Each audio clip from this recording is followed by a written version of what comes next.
Everyone, welcome to teachers Adda 24/7 YouTube channel. This is your educator Nidhi Arora. मैं आपको बताने आई हूँ कि जेएनयू में एक डायरेक्ट रिक्रूटमेंट आया है एनटीए के थ्रू। तो यहाँ पे साफ साफ लिखा हुआ है scheme of examination of non teaching staff के लिए है ये डायरेक्ट रिक्रूटमेंट पर एनटीए के थ्रू।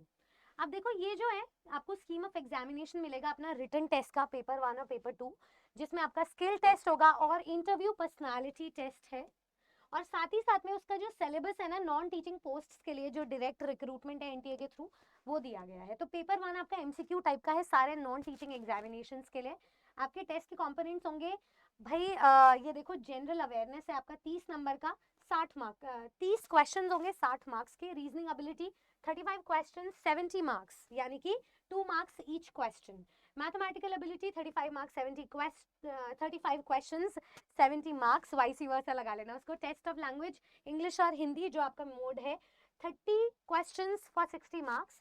कंप्यूटर अवेयरनेस में 20 क्वेश्चंस फॉर 40 मार्क्स। तो टोटल आपके 150 क्वेश्चंस है 300 नंबर के, 2 नंबर का एक क्वेश्चन है, आप ये लगा लीजिए। ठीक है, अब यहाँ पे बोला कि 15 minutes extra per hour would be given to visually handicap. तो 15 मिनट एक्स्ट्रा दिए जाएंगे पर घंटे, और जिनको सेरेब्रल पैल्सी है उनको भी दिया जाएगा। सिलेबस आपका, तो मैं आपको जनरल अवेयरनेस का सिलेबस, ये पूरा पीडीएफ आपको पिंड मिल जाएगा। रीजनिंग एबिलिटी का भी सिलेबस है, मैथमेटिकल एबिलिटी। अगर हम इंग्लिश और हिंदी की बात करें तो इस पे चलते हैं।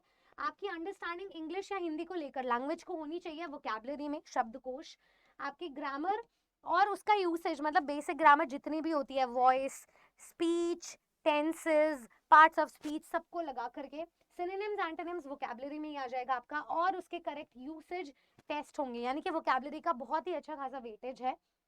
फिर कंप्यूटर है। और पेपर 2 में अगर हम बात करें तो यहाँ पे ये जो ड्यूरेशन है ना वो 1 से 1.2 आवर्स का है। 50 क्वेश्चन है, 100 मार्क्स का है।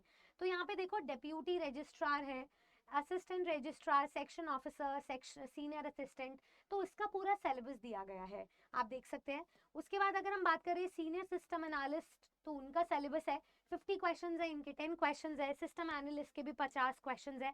असिस्टेंट इंजीनियर जो सिविल है उनके 50 क्वेश्चंस है, सिलेबस दिया गया है। Junior engineer 50 questions, senior technical assistant 50 questions, computer operator के भी।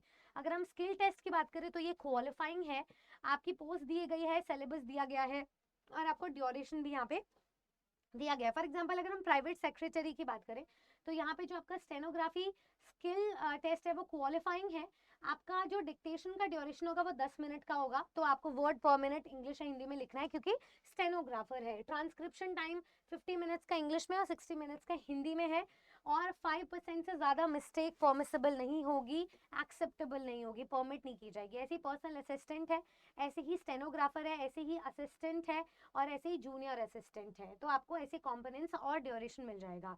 अब सेक्शन डी इसका आ जाता है इंटरव्यू और पर्सनालिटी टेस्ट। सारे पोस्ट जो ग्रुप ए के हैं उनके लिए 100 मार्क्स का आपको पर्सनालिटी टेस्ट मिलता है। तो जो इंटरव्यू या पर्सनालिटी टेस्ट है वो कंडक्ट होगा इस मैनर में कि जो कैंडिडेट्स हैं और जो सूटेबल है उस पोस्ट के लिए सारी चीज़ों में एकेडमिक क्वालिफिकेशन होनी चाहिए, रेलेवेंट एक्सपीरियंस होना चाहिए आपका, एक्स्ट्रा करिकुलर एक्टिविटीज़ आपकी चेक होगी, आपकी ओवरऑल पर्सनालिटी डिटेक्ट होगी, जनरल अवेयरनेस, आपको जनरल नॉलेज कितनी है, कितना न्यूज़पेपर आप पढ़ते हो, कितने एविड रीडर हो, कम्युनिकेशन स्किल्स कैसी है, प्रॉब्लम सॉल्विंग स्किल्स कैसी है किसी भी जॉब में, और overall personality like I mention. आपका जो रिटन टेस्ट का वेटेज होगा पेपर 1 और पेपर 2 का वो 70:30 का रेशियो है, जैसे हमारे केवीएस का एग्जाम में है। और कुछ नोट है कि आप बाइलिंगुअल क्वेश्चन पेपर होगा, इंग्लिश हिंदी दोनों में ही। ठीक है, तो आपको ऑप्शन दिया जाएगा। उसके बाद मिनिमम क्वालिफाइंग मार्क्स जनरल के लिए 40% है, ओबीसी के लिए 35% एटसेट्रा। स्किल टेस्ट जो है एनटीए का वो कैंडिडेट्स के लिए है, ये हमें दिया गया है। ठीक है, 10 times of the number of vacancies, ये मतलब कितने टाइम है नंबर ऑफ वैकेंसी के वो दिया गया है। नंबर ऑफ कैंडिडेट्स जो इंटरव्यू के लिए होंगे वो 15 टाइम्स उनको कॉल किया जाएगा रिस्पेक्टिव पोस्ट के लिए। रिलैक्सेशन क्वालिफाइंग मार्क्स के लिए या किसी भी कैटेगरी के लिए, रिजर्व कैटेगरी के लिए एक्सटेंड हो सकती है गवर्नमेंट ऑफ इंडिया की गाइडलाइंस के अकॉर्डिंग। यूनिवर्सिटी रिजर्व करता है राइट, और वो कट ऑफ मार्क्स भी डिसाइड करता है, शॉर्ट लिस्टिंग भी। तो आप ये सारी चीजें देख सकते हैं। नेगेटिव मार्किंग होगा पेपर 1 और पेपर 2 में, और 1/4 है नेगेटिव मार्किंग एलोकेटेड पर क्वेश्चन की गई है। एलोकेट की गई है। और उसके बाद डायरेक्ट रिक्रूटमेंट में आपका जो पेपर 1 पेपर 2 है उसका जो पर्सनालिटी टेस्ट और इंटरव्यू है वो सेपरेटली होगा, मेरिट लिस्ट ड्रॉ होगी उसके बाद ही पता चलेगा। तो 70:30 का है। बंचिंग या ब्रैकेटिंग होगी तो रिटन टेस्ट में मतलब प्रायोरिटी मेरिट वाले को दी जाएगी, ठीक है कैंडिडेट। और फिर उसके बाद और अगर ट्रेड टेस्ट या प्रैक्टिकल टेस्ट जब भी एप्लीकेबल होगा वो जेएनयू के द्वारा ही कंडक्ट किया जाएगा और वो डिसाइड होगा जेएनयू की अथॉरिटी के द्वारा, ठीक है। एक ये चीज़ है। साथ ही साथ में आप देख लो कि कितनी पोस्ट की कितनी ग्रुप पे लेवल की वो कौन सी ग्रेड पे की वैकेंसी है, ठीक है। नंबर ऑफ पोस्ट कितने हैं, कैटेगरी कितनी है, तो आप ये देख लो डेप्यूटी रजिस्ट्रार से लेकर के चेक कर लेना, पूरा नॉन टीचिंग पोस्ट है ये आपकी सारी। और कुछ 25 से मतलब 40 लगभग पोस्ट है। टोटल 388 आपको मतलब सीट्स मिलेंगी, वो जो रिजर्व्ड है वैकेंसीज है।